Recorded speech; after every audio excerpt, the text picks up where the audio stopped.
Bapak Ibu Saudara, untuk renungan kita, saya akan menampilkan di sini ada memang gambar.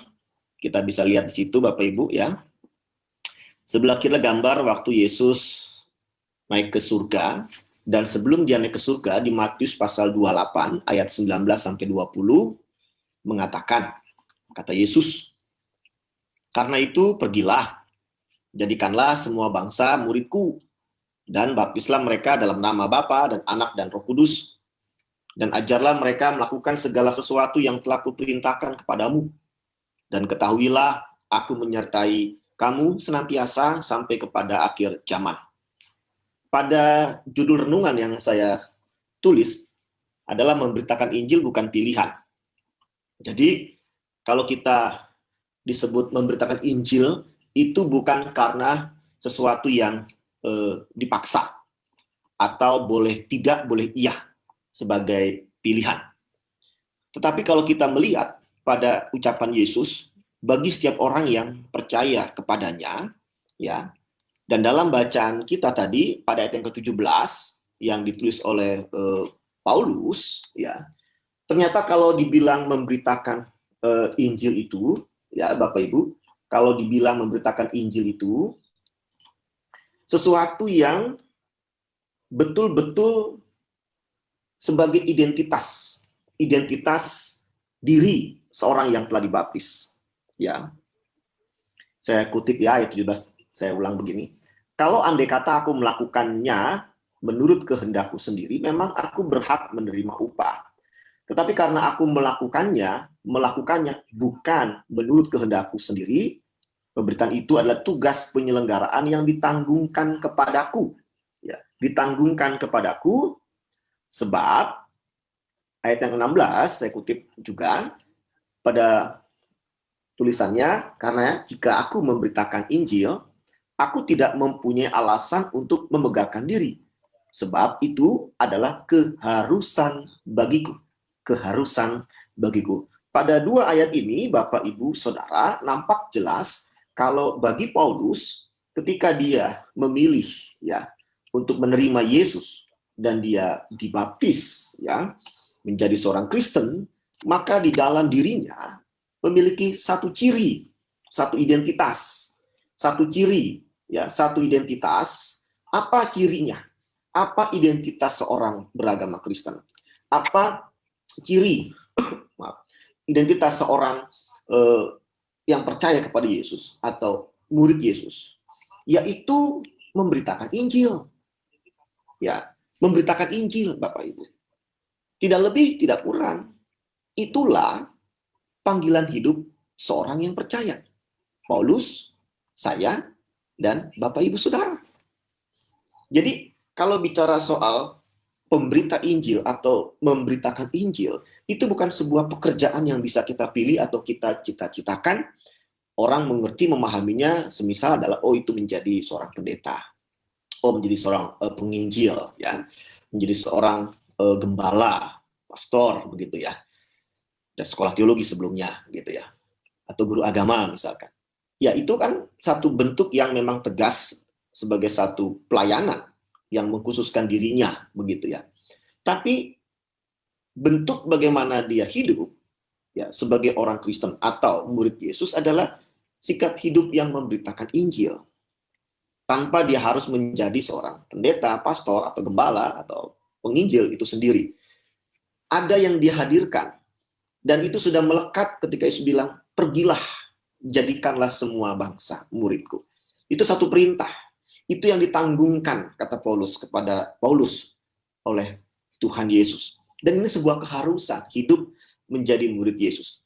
Maka seperti judul yang dikutip, ya, memberitakan Injil itu bukan pilihan, tetapi itu satu identitas, ciri seorang murid. Sehingga bisa dibilang kalau ada seorang Kristen, murid Yesus tidak melakukan pekabaran Injil, memberitakan Injil, ya itu mengingkari identitasnya. Oke, muncul pertanyaan. Lalu kalau begitu, apakah identik memberitakan Injil seperti membawa-bawa kitab suci, lalu kita berkhotbah, lalu kita bisa mencari banyak orang untuk duduk, kita ajarkan tentang Yesus, lalu kita meminta banyak orang untuk percaya dan dibaptis, begitu? Ya, sebenarnya ketika disebut pergilah, jadikanlah semua bangsa muridku dan baptislah, memang sebuah tindakan, ya ada pendoktrinan, ajaran-ajaran tentang Yesus dan juga kebenaran, untuk semua orang mengambil sikap memilih dari semua yang didengar itu dan menjadi murid Yesus, yaitu salah satu bentuk kehadiran gereja, pemuridan banyak orang untuk percaya kepada Yesus, dan juga kemudian ada pembinaan terus-menerus dalam kehidupan seorang yang percaya. Itu juga peran gereja. Tapi justru ketika Yesus katakan di kitab suci, kamu adalah terang dunia, kamu adalah garam dunia, itu juga bicara tentang satu nuansa, bagaimana banyak orang melihat kebenaran dalam hidup seorang yang percaya. Apa yang disampaikan, seperti Yesus. Betul, dia mengajar. Dia ke sinagog, tempat ibadah umat Yahudi, dia memberitakan tentang kabar baik, tentang berita keselamatan, berpindah-pindah sinagog, tapi juga dia dimanapun tempat, di tempat lapang, ya dia juga menyampaikan ajarannya, lalu juga dia menghadirkan satu sikap hidup, di mana sehingga apa yang dia ajarkan adalah apa yang dia lakukan. Apa yang dia lakukan adalah apa yang dia ajarkan. Ada satu kesinambungan antara perkataan dan juga perbuatan. Itu kesatuan dalam pemberitaan Injil. Ya, sehingga memberitakan Injil juga bicara untuk melakukan kebenaran firman Tuhan yang dia yakini dan yang dia ajarkan. Tapi juga dia bisa menyampaikan apa-apa yang benar dari yang dia lakukan sesuai dengan firman Tuhan. Jadi Bapak Ibu, saya mau bilang ketika seorang mengatakan, aku mau memberitakan Injil, itu nggak lagi pengkhususan di satu bidang tertentu. Malah lebih luas, lebih menyeluruh. Bagaimana akhirnya segala aktivitas sikap kehidupan seorang Kristen bisa menjadi bagian memberitakan Injil ketika dunia melihat, ya bahkan Yohanes mengatakan, biarlah segala sikap hidup kita, perilaku kita membuat orang memuliakan Allah karena mereka melihat kebenaran dalam hidup kita. Jadi orang akan melihat perbuatan baik kita dan memuliakan Allah. Itu sebuah dampak bagaimana orang melihat hidup kita, dia terberkati dan dia memuliakan Allah Bapa di surga. Nah, kalau kita bicara tentang mengabarkan Injil, memang saya merasakan kalau kita tidak semua fokus untuk itu hidup kita. Kenapa? Sebab kita hidup sesuai dengan rutinitas kita. Malah kita nggak berpikir kalau yang kita buat ini dalam rangka itu. Yang kita kerjakan, entah kita sekolah, entah kita sebagai ibu rumah tangga, kepala rumah tangga, berkeluarga, bermasyarakat, sebagai yang mengabarkan Injil. Mungkin jauh dari pikiran kita. Karena mindset kita adalah tugas itu ada pada satu bidang tertentu, ya dalam pelayanan di gereja, ya tokoh agama, misalkan pemuka agama di agama Kristen.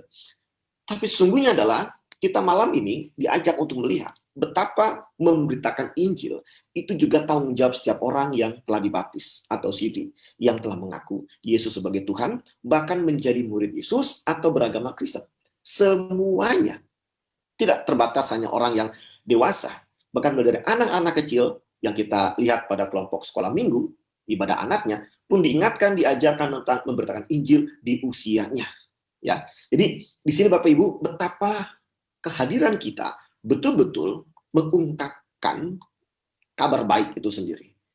Berita Injil itu, yang orang bisa lihat langsung dan rasakan. Walaupun kini muncul keprihatinan kita, bahwa tidak semua orang ternyata sikap hidupnya mencerminkan sebuah kesaksian iman yang membuat banyak orang terberkati. Perkataan kita, justru ada banyak orang mungkin bisa tersakiti atau kecewa atau tersinggung akan hal-hal yang nggak nyangka kita katakan, sesuatu yang nggak disukai. Atau perilaku kita, perbuatan kita yang ternyata bisa membuat orang ya kecewa dan marah, kesal, atau mungkin dendam sama kita. Artinya ada banyak hal yang kita sudah lakukan selain kita berpikir tentang di luar kita atau orang lain, perkataan kita, sikap kita membuat orang tidak terberkati. Betul Bapak Ibu Saudara, betul bahwa itu tidak terhindar. Kalau kita memang tidak bisa menjadi orang yang benar, kita akan berargumentasi, aku juga bukan orang yang benar, bukan orang yang sempurna. Apa yang orang harapkan dari aku? Tidak ada, inilah aku, apa adanya, betul. Artinya memang seolah tidak ada harapan untuk setiap kita sungguh-sungguh memperhatikan bahwa hidup kita itu adalah bagaimana membawa kabar baik. Kenapa? Karena kita pun punya pergumulan tentang diri kita. Sifat kita, gaya kita, mungkin karakter kita, tabiat kita, yang kita sendiri pun mengatakan, aku tuh nggak pantas kalau dibilang harus menghidupkan Injil, ya karena aku masih orang yang berdosa. Aku masih tidak pandai berkata-kata, tidak santun berkata-kata, selalu mungkin membuat orang kecewa, atau tindakanku yang mungkin kurang ajar sama orang, atau yang betul-betul mengecewakan. Jadi saya harus terus terang Bapak Ibu, dalam poin memberikan Injil, ini satu keprihatinan ketika kita pun sedang bergumul dengan diri kita, bagaimana bisa menjadi alat untuk memberitakan Injil, kabar baik, yang membuat orang terberkati. Malah yang ada justru mungkin kita menjadi batu sandungan. Dan kita nggak peduli dengan tugas itu, dengan panggilan itu. Dan kalau ini yang terjadi, maka akhirnya identitas, ciri kita sebagai yang memberitakan Injil tidak betul-betul nampak dalam kehidupan kita sampai akhir hayat kita. Saya mengajak pada setiap kita untuk kembali menilik diri kita. Bahwa hidup kita nggak sekedar untuk menyikapi rutinitas kita, tetapi kita belajar untuk bersiap menyikapi dengan sikap menghadirkan kebaikan, menghadirkan kebenaran yang Allah inginkan. Oke, yang saya bilang tadi. Mungkin ada yang bilang, nggak mungkin Pak Pendeta. Saya nggak bisa. Saya nggak dapat. Saya belum layak, gitu kan. Saya kayaknya, aduh nggak deh katanya. Oke, ada banyak orang yang mungkin menolak, mengelak. Tapi seperti yang Paulus katakan, Anda nggak bisa nolak.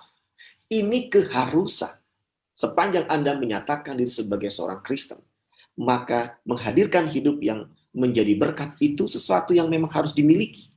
Kecuali Anda menyangkal, kecuali Anda mengingkari, dan Anda meninggalkan iman Anda. Memang ini keras Bapak Ibu Saudara. Itu sumpama ketika garam mengatakan, saya tidak mau asin. Saya mau manis. Nggak bisa. Kalau Anda disebut Anda garam, Anda harus asin. Tapi saya nggak bisa jadi asin. Saya mau bukan asin. Yesus katakan kalau garam itu nggak asin, dia akan diinjak dan dibuang. Ini tegas. Firman Allah pada malam ini membuka mata kita. Ini nggak main-main. Tentang identitas Anda dan saya. Yang mengaku murid Yesus, beragama Kristen. Anda harus hidupkan identitas itu. Seumpama garam, Anda harus asin. Nggak ada rasa lain yang harus dimiliki sebagai garam, asin. Ya, dengan tegas. Kalau memang nggak asin, Anda akan diinjak dan dibuang. Artinya nggak akan digunakan. Maka memberitakan Injil, hidup yang menjadi berkat dalam seluruh sikap kita, itu memang jujur, itu seolah mengingkari sesuatu dalam diri kita, sifat tabiat kita. Nggak gua banget kata orang Jakarta. Nggak banget. Nggak bisa. Di sini saya ngerti, Bapak Ibu Saudara, saya mengajak kita menyadari bahwa apa yang kata Yesus bilang, yang dia katakan. Kalau engkau mau ikut aku, engkau harus menyangkal diri. Menyangkal diri, itu sebuah bentuk awal. Kita harus masuk dalam kehidupan sebagai pemberita Injil. Memberitakan Injil dalam hidup kita. Kenapa kita harus menyangkal diri? Yang tadi yang saya katakan Bapak Ibu Saudara, karena kita berontak, kita nggak terima, kita lari, kita meninggalkan. Oh jangan saya nggak mau. Tolong, please, yang lain aja. Karena kita merasa betul, orang berdosa. Ya. Kita masih senang dengan hal-hal yang membuat kita bebas. Yang kita maui, nggak peduli kata orang, nggak peduli omongan orang, sikap orang, tapi saya nyaman dengan sikap saya, gitu ya. Saya ngerti ketika Yesus katakan, kalau engkau mau ikut aku, engkau harus menyangkal diri. Satu sikap yang justru akan menjadi sebuah perenungan kita, menyangkal diri, mengingkari apa yang kita suka, menggantikan kesenangan kita dengan kesenangan Tuhan. Biarlah ini menjadi perenungan setiap Bapak Ibu Saudara. Berapapun usianya, bahkan bagi yang usia lanjut, tidak terhindar. Sikap terhadap mantu, terhadap cucu, atau anak-anak yang sudah berkeluarga, seringkali justru menunjukkan kita tidak mau menyangkal diri. Kita justru menjadi orang yang berharap paling dipandang, yang paling menjadi pusat perhatian keluarga. Ya. Dan kita menjadi tuan, dan kita enggan untuk menjadi hamba atau yang melayani Bapak Ibu Saudara. Ini baru bagian pertama, tapi saya ngerti betapa tidak mudah memberitakan Injil, karena kita diminta yang pertama adalah Anda harus menyangkal diri. Sehingga dalam bacaan kita, Paulus katakan, saya ini berlaku sebagai hamba. Sebagai hamba. Dia menghadirkan diri dalam menyangkal diri sampai pada taraf hamba. Bukan tuan. Loh kenapa? Karena kalau dia menganggap dirinya tuan, yang dia minta apa? Haknya. Haknya. Apa yang dia pikir haknya, dia minta. Karena tuan. Tapi kalau hamba, nggak pernah bicara hak, bicara kewajiban. Bicara kewajiban. Dan ini beda sekali. Jadi menurunkan ego kita itu nggak gampang. Ya, kita gampang menyuruh-nyuruh orang, tapi kita tidak mau disuruh-suruh orang misalkan. Dan di sini ternyata untuk menjadi seorang yang memberitakan Injil, nggak semudah kita cuma bilang tentang Yesus Tuhan, ini kitab suci, dengarlah. Kalau Anda cuma mencoba menjadi orang yang saleh begitu ya, bagus sih kalau sampai seperti itu. Anda orang yang bertakwa misalkan, itu bagus. Tapi ketika dalam diri Anda, cara berpikir Anda tentang diri Anda masih memposisikan sebagai Tuhan yang hanya mengejar haknya dan bukan sebagai hamba yang harusnya adalah kewajibannya, maka sangat tidak mudah untuk Anda bisa bertahan memberitakan Injil yang sebenarnya. Maka mari Bapak Ibu Saudara, pada malam hari dalam renungan KRT luar biasa kita bisa disapa oleh firman Allah, kita diingatkan kembali. Sehingga kadang-kala kita berpikir tentang yang kuinginkan dari orang lain. Ya, selalu kita menuntut hak kita. Jangan disinggung, jangan dikecewakan, begitu ya. Tapi diperhatikan, jangan disindir, jangan dimarahi gitu ya, tapi dihormati dan lain sebagainya, bla bla bla. Dimanapun, di pekerjaan kita, dalam pertemanan, bahkan dalam berjemaat gitu ya, itu masih sangat kuat. Ya, jujur, ini menjadi perenungan pribadi Bapak Ibu Saudara. Usia yang semakin besar, dewasa, tua, tidak menjamin dia memandang dirinya bisa sebagai hamba yang justru dia siap, mungkin ada orang memarahi dia, membodoh-bodohi dia sebagai orang yang nggak bagus atau orang yang nggak baik begitu ya, menyuruh-nyuruh dia untuk melayani, untuk berbuat yang mungkin orang nggak mau lakukan hal itu gitu ya. Tetapi justru di sini Paulus menemukan dia bangga telah diizinkan sebagai hamba untuk memenangkan banyak orang dan masuk ke semua lini, semua status sosial dalam kehidupan. Dan dia nggak memandang semua orang itu berbeda-beda. Semuanya sama. Dia mau melayani. Ya, dia mau melayani Bapak Ibu Saudara. Dia nggak pilih-pilih tempat. Dia nggak pilih-pilih orang. Walaupun dia orang hebat, Paulus orang yang terpandang, tapi dia nggak menganggap diri sebagai orang yang harus dihormati, disanjung. Tapi justru dia akan menghormati banyak orang untuk memenangkan banyak orang. Target Paulus dalam memberitakan Injil